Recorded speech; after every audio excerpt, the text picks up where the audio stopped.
It's time to go green here at Terre Haute.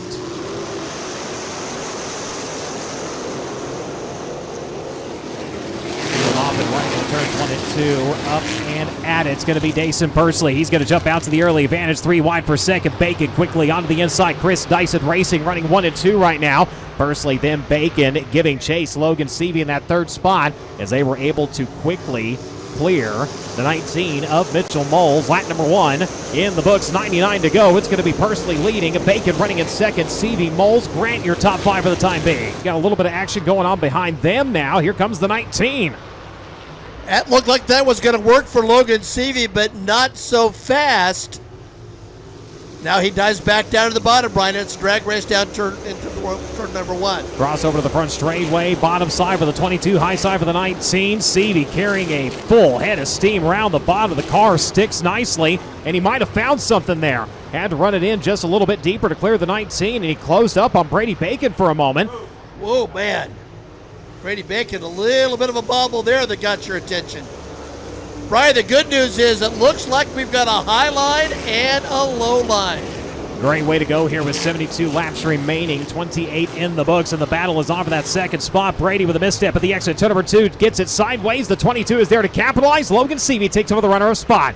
He's going to go in and reverse diamond over and turns at 3 and 4. Slides himself up across the racetrack. Leaves the bottom way open for Brady Bacon, though. Bacon's going to capitalize and retake it. Yeah, Bacon shoved his heart back down his throat and put on the throttle again in that battle for the second position. Man, I'm telling you, it almost went south with him in one turn. Into traffic we ride, and we're down under 0.4 of a second last time. Cross flags. About to be shown. Oh, look out. We got one way high over in turns 3 and 4. Brings it back down. That was Cody Swanson. Cody Swanson, no doubt. My, oh, my. High mom on the floor pan, and everybody got to read it. A very, very rare misstep by the multi-time series champion. But that was right in front of your leaders. So showing 16 cars on the racing surface. And problems over in turn number 4. That was your leader. Dason Pursley biked it, hit the fence. He goes to second. Logan Seavey takes over. Boy, that. Oh, got another one to the fence. Shane Cockrum. He just tapped the fence over in turns 3 and 4. Fuel burns off. Handling changes. Rubber goes away, and we are starting to kick up a variety of rooster tails at various corners of this racetrack. Just past the midpoint of this race on the racing surface. I don't think you could ask for anything better at this stage right now. They're still able to run the bottom. They're able to just absolutely hound the top side up and over the cushion once again. Rescues it. This time it was in turns 1 and 2.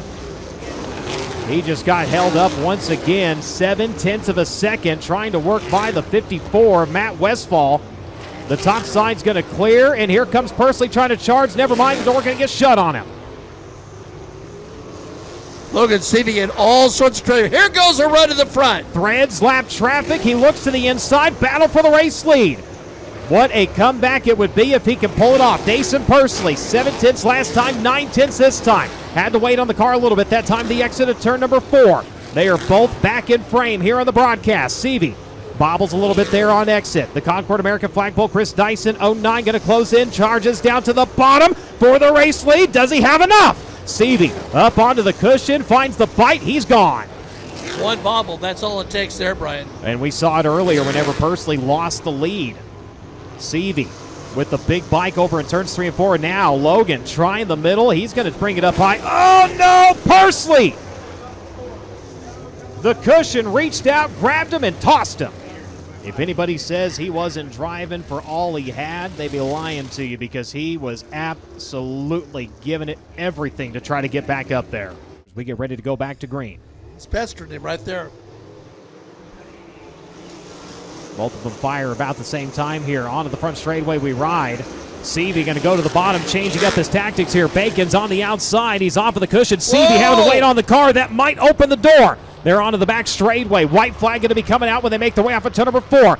Did Seavey possibly open the door for Bacon to try to make something happen here? He's going to slide up across the racetrack through turns 3 and 4. He's going to hold on to the race lead. We've got 1 to go. He made it work, at least for now. Back up to the high side of turns 1 and 2. He'll make his way onto the back straightaway for the final time. Delayed to October last year. He went to victory lane. He's going to roll through turns 3 and 4 for the final time as the challenge for second goes on behind him. The double checkered flags fall on Logan Seavey here in the Sumar. As he'll work on unbuckling, ladies and gentlemen, he will climb up top. Your winner in Terre Haute. Give him a hand, Logan Seavey.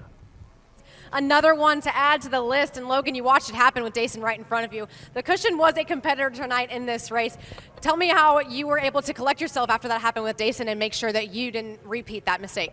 Yeah, I just told Daniel was spotting for me. I just told him, like, man, I don't really like now that the cushion's up on the flat. It went from down on the banking to instantly like on the flat against the wall and really big, and I didn't really like the look of it. And I was a little bit tight early, and I was like, man, this isn't ideal for me. And I was trying to run off it as long as I could until the track came to me, and Dayson started getting a little bit tight there, and I was closing in, and then he biked massively, and I was just able to capitalize. It would have been really hard to pass as hard as we were running the top. So I was just trying to push him a little bit, and I knew he's got spotter in his ear telling him whatever 4 or 5 back, and I was he was running harder, and I was staying right with him. So I was just trying to kind of keep a spotter in his ear, making him run harder and harder, and it bit him pretty good there in 3 and 4. So I'm just, like I said, just trying to do my best. I knew it was going to be really hard to slide him. I probably would have crashed, sending it in there. So I had to pass a little bit different way and try to make him make a mistake. But overall, just this is really cool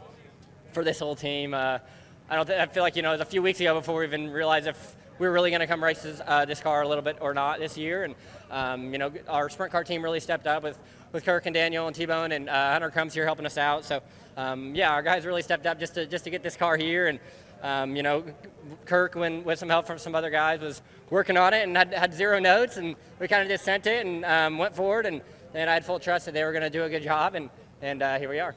Seemed like you were trying to cheat the cushion a little bit in turns 1 and in turns 3. Once Dayson Pursley was no longer a threat to you and no longer making up that time, were you able to opt for a more conservative line?